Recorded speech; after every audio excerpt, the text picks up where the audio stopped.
IMF programme से मुआशी इस्तेहकाम आता है, तरक्की नहीं होती। वज़ीर-ए-आज़म इस्लामाबाद में prime minister digital youth hub के इजरा की तकरीब से खिताब करते हुए वज़ीर-ए-आज़म ने कहा कि अल्लाह से दुआ है कि IMF का हालिया प्रोग्राम आखिरी प्रोग्राम हो। 77 सालों में हमारे कर्जों में इजाफा ही हुआ। वज़ीर-ए-आज़म ने कहा कि आप लोगों को मालूम होगा कि IMF से स्टाफ लेवल मुआहिदा हो गया, लेकिन ये $1 मिलियन कर्ज है, हमने कमाया नहीं है। इन्होंने कहा कि नौजवान नस्ल की मेहनत और हुनर की बदौलत कर्ज की ज़िंदगी को वकार की ज़िंदगी में बदलना है और मैं आखिरी हद तक आपको कर्जों से निजात दिलाऊंगा। किसान, सनअतकार और नौजवान को मुआशी तौर पर मजबूत करना है। वज़ीर-ए-आज़म ने कहा कि पाकिस्तान के नौजवानों को बाइज्जत रोजगार के हसूल के काबिल बनाना है, जिसके लिए दीगर अखराजात कम करके यूथ की ट्रेनिंग के लिए पैसा देंगे और खादिम बनकर पाकिस्तान की खिदमत करता रहूंगा। वज़ीर-ए-आज़म ने कहा कि पिछले 3 हफ्तों में 34 अरब रुपए खजाने में आए।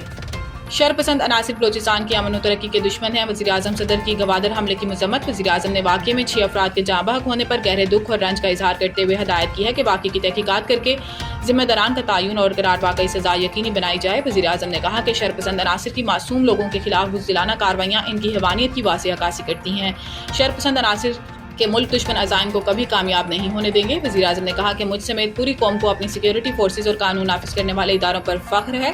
सदर मुमलिकत आसिफ अली ज़रदारी ने मुसल्लह अफराद की फायरिंग की मजम्मत करते हुए दहशतगर्द हमले में कीमती जानी नुकसान पर इज़हार अफसोस किया। आसिफ अली ज़रदारी ने कहा कि दहशतगर्द मुल्क की तरक्की और सूबे की खुशहाली के दुश्मन है। दहशतगर्द बलोचिस्तान को तरक्की करता नहीं देखना चाहते। सदर मुमलिकत ने हमले में जख्मी अफराद की जल्द सेहतयाबी, जाँ बहक अफराद की बुलंदी दर्जात और अहल खाना के सब्र जमील की दुआ की।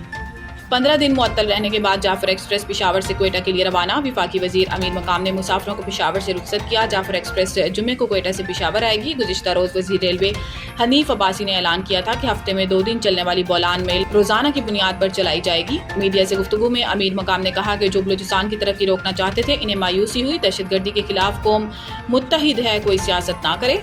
मखसूस जमात नफरत और शरंगेजी का मुजाहरा कर रही है। याद रहे कि 2 हफ्ते कबल बलूचिस्तान के इलाके बोलान में दहशतगर्दों ने जाफर एक्सप्रेस पर हमला करके खवातीन और बच्चों समेत तमाम मुसाफिरों को यरगमाल बना लिया था और फायरिंग करके 18 फौजियों समेत 26 अफराद को शहीद कर दिया था। अमरीकी कांग्रेस में पाकिस्तान मुखालिफ बिल 2 तरफा ताल्लुकात की कासी नहीं। तर्जुमान दफ्तर खारजा अमरीका में पाकिस्तान के खिलाफ पेश होने वाला बिल पर रद्द अमल का इजहार करते हुए तर्जुमान दफ्तर खारजा शफकत अली खान का कहना था कि हम अमेरिका में पेश किए गए बिल से आगाह हैं। ये एक फर्द की जानिब से उठाया गया इकदाम है। ये बिल पाकिस्तान और अमरीका के 2 तरफा ताल्लुकात की अक्कासी नहीं है। उम्मीद करते हैं कि अमरीकी कांग्रेस दोनों ममालिक के अच्छे ताल्लुकात के लिए इकदाम करेगी। इन्होंने कहा कि पाकिस्तान की कमर्शियल कंपनियों पर अमरीका की जानिब से लगाई गई पाबंदियां एक तरफा हैं। ये पाबंदियां सबूतों के बगैर लगाई गई हैं। पाकिस्तानी सहाफ़ियों के दौरा इसराइल पर बात करते हुए तर्जुमान ने बताया कि पाकिस्तानी पासपोर्ट पर इसराइल का दौरा नहीं हो सकता। इससे पहले जो इसराइल के दौरे हुए वो डुअल नेशनल थे। पाकिस्तान के इसराइल पर मौक़िफ़ में कोई तब्दीली नहीं आई।